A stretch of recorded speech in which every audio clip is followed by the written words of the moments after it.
නිදුක් නිරෝගී වාසනාවන්ත දවසක් එන්න කියලා හදදින ප්‍රාර්ථනා කරනවා.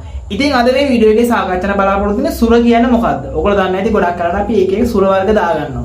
ඉතින් මේ සුර කියන්නේ මොකක්ද කියලා අද වීඩියෝ එකේ සාකච්ඡා බලාපොරොත්තු වෙනවා. ඉතින් channel එක ක්ලික් කරන channel එක subscribe කරන්න ඒවා වීඩියෝ like එකක් දාන්න. ඉතින් කප්මාතේ මොකද්ද මේ සුරයක් කියන්නේ? මේක ඇත්තක්ද බොරුවක්ද මොන වගේ අවස්ථාවලද මේ සුර දාන්නේ? කොට පැහැදිලි කරොත් එන්න. මල්ලි මෙහෙමයි. සුර කියන්නේ මල්ලි ඔබේ තෙල් දාලා දෙන සුර.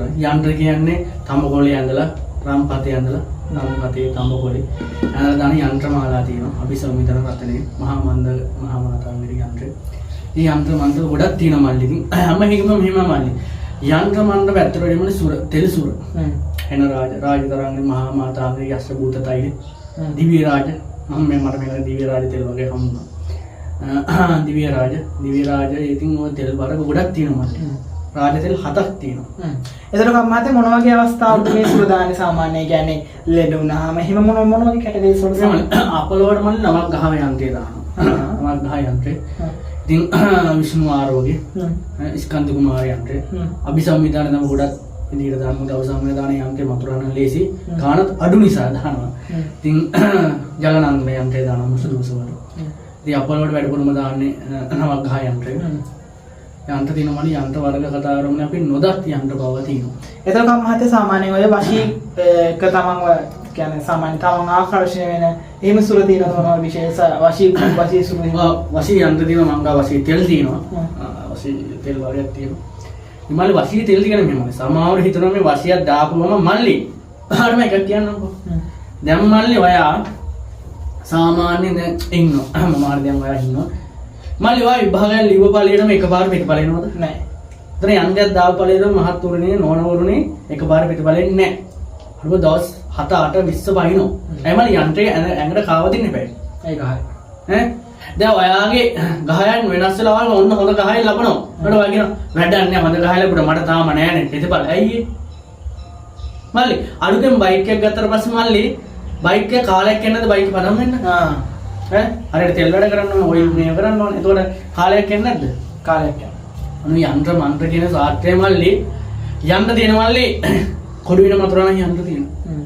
කොඩු වෙන දාන තෙලුත් තියෙනවා. එතකොට කම්මාතේ කන්ටැක්ට් කරගන්න කොහොමද? නම්බර්ස් මා ඩිස්ක්‍රිප්ෂන් එකේ දාලා පොඩ්ඩක් විස්තරයක් කිව්වොත් එන්න කම්මාතේ. මට WhatsApp විතරක් ගන්න නෝමල් ගන්න එපා. නෝමල් වල වද දෙන්න එපා. ඇත්තම කියන්න මොකද මේ අපේ මිනිස්සුන්ට කොච්චර සිංහල කොච්චර සිවත් දෙමළෙන් තමයි කියන්නේ. මේ නෝමල් ගන්නවා මොකද මට මේ ෆෝන් ආන්සර් කරන්නේ නැහැ මම. නෝමල් WhatsApp එකේ මම මේජ් එකක් දාලා ඉන්න මහත්තයා මෙන්න මෙහෙමයි. අපි මං ඒ විතර ඔයාලට අවශ්‍ය රාජවාසීද ඈ අපලවට යන්ත්‍රද හැමදේම මං කරලා දෙනවා. ඉතින් මට වද දෙන්න එපා මෙහෙමයි අපිට මේ දේ කරගන්න ඕන මෙහෙමයි කියලා. ඉතින් අපිට මල්ලි වෙලාවක් තියෙනවා. ඕනම කෙනෙකුට දැන් මල්ලිට මල්ලි එක දිගට හොල් එනකොට ආන්සර් කරලා බෑනේ. ඈ යන්ත්‍ර මන්ත්‍ර මල්ලි ඕනම යන්ත්‍රයක් තියෙනවා. එන රාජතරන්ගේ මහා දැනට මම බාවනේ දිව්‍ය රාජ තෛල තියෙනවා. දිව්‍ය රාජ තෛල කියන මල්ලි දේව ආකර්ෂණයක්. මහා දිව්‍ය රාජ තෛලය ඒ වගේම තයෝරුව තියෙනවා. තයෝරුව තියෙනවා.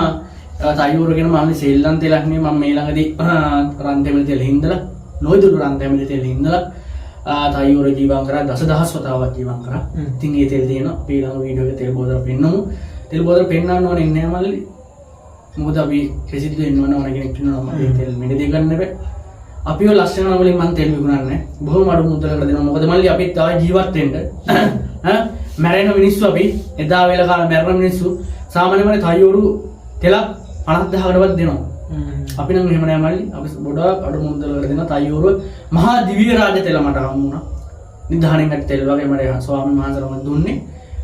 තෙල් බින්දු 8යි නැත්නම් 9යි තියෙන්නේ. ඉතින් 10 දිනකට විතර තෙල් දෙන්න පුළුවන්. ඉතින් ඒව තියෙනවා යක්ෂ භූත තෛල. තියෙනවා මහා රාජතරංගණී තෙල් සුර 5කට විතර දාන තෙල් තියෙනවා. එතකොට කම්මහතේ දැන් කාර්යකේට මොනවද අමනුෂ්‍ය බලපෑමක් සිද්ධ වෙලා එහෙම මොතින් ඒවට මොනවද සුර තියෙනවා. මල්ලි අමනුෂ්‍ය බලම කොච්චර හොඳද මල්ලි. දිව්‍ය රාජ තෙල. දිව්‍ය රාජ තෙල තයෝරු තෙල මල්ලි මම මෙතන කියන්නේ නෑ මල්ලි. නිධානයක් ගන්න නම් මල්ලි තයෝරු සුරයාගේ අංගියෝ මල්ලි බහිරව බව බයනවා. මම අපි කියන්නේ නෑ. ඒක කියලා වැඩක් නෑ මල්ලි. මේ ඔරිජිනල් තයෝරු සුරයක් දාගන්න තෙල් සුරයක්. යන්ත්‍ර නෑ තයෝරු යන්ත්‍ර නෑ මතක මතක තියාගන්න. සමහර මම හිතනවා අනේ මහත්තයා තයෝරු යන්ත්‍රයක් දාන්න මම ඈ මොකද තයෝරු යන්ත්‍රය දිනු මම හදන්නවත් නැහැ. එන රාජ්‍ය යන්ත්‍ර දාන්න දින මිනිස්සු පුදුම යන්ත්‍ර වගේ තියෙනවා. මහා මාතාංග යන්ත්‍ර තියෙනවා. රාජතරංග යන්ත්‍රයක් දාන්නේ මල්ලි. අනේ මන් දන්නේ නැහැ කොහොමද දාගන්නද කියලා. එහෙනම් රජතාල තෙල් හිඳින්න ඕනේ නැහනේ. ඒක හරි. එතකොට කම්මහත්තයා මේ දැන් සාමාන්‍යයෙන් අපි හිතමු ගෙදරක මොනවා හරි කොඩි විඳ කරලා මොකක් හරි හෝනියම් ප්‍රශ්නයක් එහෙම නැත්නම් මොනවා හරි තියෙනවා කියලා. එතකොට ඒවට අනුවින කොඩි නිවියක් කිරීම, සෝල දැමීම්, සෙත් සාන්ති කිරීම, ඒ වගේ මොනවද විශේෂ කරන එකට වරම් මරන් දෙන ඒ වගේ නේද? වරම් මරන් දෙනවා මම නවත්තලා දෙන්නේ. මොකද අපේ දරුවන්ට ඔච්චර වරම් මරන් දුන්නා මුළු මතක නැති නිසා මට වරම් හදන්න කතා කරන්න බෑ. වරම් හදන්නේ නැහැ මම. අනිත් ඕන දෙයක් කරනවා. වශීකරුකම් කොඩින බන්ධන නම් කරන්නේ නැහැ. කොඩින බන්ධන කරන්නේ මම මේ වීඩියෝ එකේ ඊළඟ වීඩියෝ එක මම මල්ලිට පෙන්නන්න බුදු ගුණෙන් කොඩ වින පොතක්. පොත මල්ලි එක පිටුවක් පෙන්නලා පෙන්නන්නම් බුදු ගුණ අපි සබ්බ පාපස්ස ගාථාවෙන් කොඩ වින මංගව දිනවා. කරනවා. මල්ලි අපි මල්ලි මෙහෙම සාමාන්‍ය මල්ලි මෙහෙම අපි මල්ලි බෞද්ධයෝ. බෞද්ධයන් මල්ලි අර මිනිහෙට කොඩ වින කරන්නේ අර මිනිහ ගොඩ දාන්න හදනවා මිසක්. ඒ කොඩි වින අලවින කොඩි වින හෝනියම් කියන්නේ මිනිස්සුන්ව විනාශ කරන මල්ලි ඊට හොඳ නැද්ද මල්ලි මහ බෝතලයක් ගෙනන්නේ හින්දිලෙන් හොඳ ඊට වඩා හොඳ ඒක. ඈ දැන් මල්ලි දේවාලයක් ගත්තම මල්ලි අර දේවාලෙ විරුද්ධව මොනවා හරි දෙයක් කරනවා. ඒයි මල්ලි එහෙම කරන්නේ. මල්ලිගේ බත්පත මම උතුරන් කාලේ හරියනවා. ඒක හැබැයි එක මතක තියාගන්න. ගම්බාර සිද්ධ සූණයක් පච්චි ඉවසන්නේ හැමදාම. කඩවර දේහාමුරු ඉවසන්නේ නැහැ. කාලි මෑණින්ව සෝම කාලෙම ඉවසන්නේ නැහැ. මේ විශ්ව පාලනකට විශ්ව දේහාමුරුත් හොඳට හොඳයි. සමහරු කියන මල්ලි මට වෙද මහත්තයා කපු මහත්තයා කියලා සමහරු කන සමහරු වෙද මහත්තයා කියලා කියනවා. මල්ලි මට කතා කරලා ඝන දේහාමුරු නපුරු නෑ නේද කියලා. මම මල්ලි එකහෙලා කියනවා ඝන දේහාමුරු තමයි දේව සභාවේ හොඳටම හොඳයි. නරගුණම් මල්ලි ශිව දෙවියන්ට දෙන්නේ දරුණු.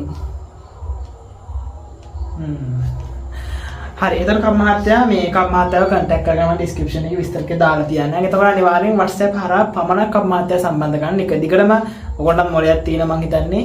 නිතරම normal call අරගන්න WhatsApp call අරගෙන එක දිගටම අර අපි හිතන speed reply කරන්න නෑ. මොකද මේක AI එකක් නෙවෙයි. ඉතින් අතට කියන්නේ AI ඕන හදිසි දෙයක් වගේ නම් AI එක තමයි ෂෙලික උත්තර දුන්නත් මේක මිනිස්සෙක් බලන දෙයක්. ඉතින් ඒ නිසා අනිවාර්යෙන්ම WhatsApp message එකක් දාලා පොඩ්ඩක් ඉවසන්න. හරි.